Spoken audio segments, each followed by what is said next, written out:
The moon hung heavy and orange in the night sky, casting long, twisted shadows across the dense forest.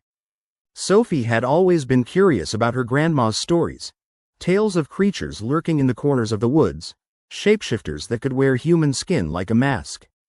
Her grandma called them skinwalkers, whispers of nightmares passed down for generations among the indigenous communities near their small town.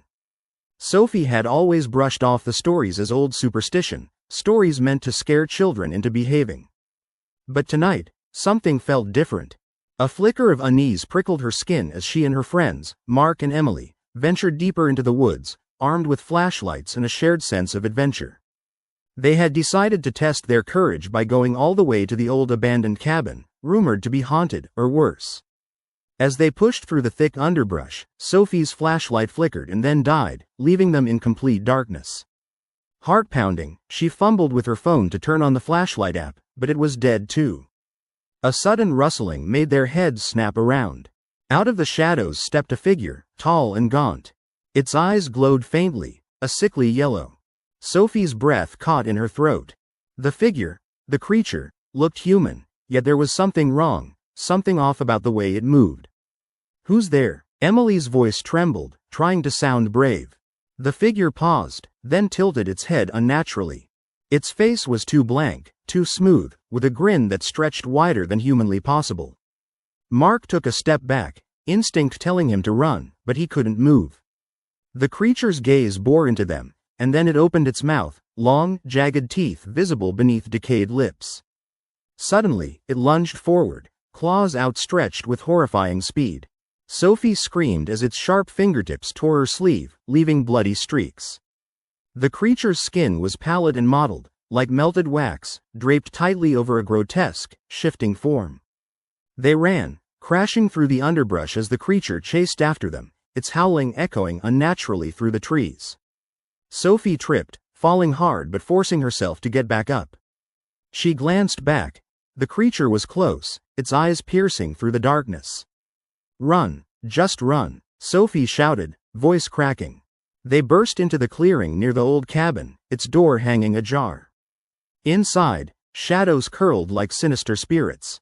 They slammed the door shut behind them, jamming a broken chair against the threshold. Panting and trembling, they backed away, eyes fixed on the warped gaps in the doorway. That's when they saw it. The creature standing outside, just beyond the shattered window. Its form flickered briefly, skin shifting and rippling like a mirage. For a moment, Sophie thought she saw a face, human, familiar, but then it was gone. Instead, the creature simply stared, patience and hunger in its gaze. "What is it?" Emily whispered, clutching her arms. "It's a skinwalker," Sophie whispered back, voice trembling. "My grandma says they're shamans who made a dark deal, and now they wear the skins of others to stalk and hunt their prey. They're impossible to kill, only to distract or hold off." The wind howled as the door's hinges creaked ominously. Outside, the creature's shadow loomed, shifting as if it was waiting for them to come out. Sophie knew they couldn't stay here forever. "We need to find a way out," she said, trying to remember her grandma's stories. "If we can burn something sacred, or find a way to force it back into its own skin, maybe we can stop it." Mark looked around desperately, spotting an old lantern on a broken table. He grabbed it, flicked a match, and held it high. "This might work," he said, voice steadier than he felt. He aimed the flame at the creature's silhouette and shouted, "Get back." The creature hesitated, eyes flickering from Sophie to Mark. It made a guttural screech, an unearthly sound that curled the hairs on their necks. Its form flickered again, skin rippling, as if struggling to keep its human guise. Inside, Sophie remembered her grandma's warning. Skinwalkers can't stand sacred fire or symbols. They're bound by the darkness of what they've done.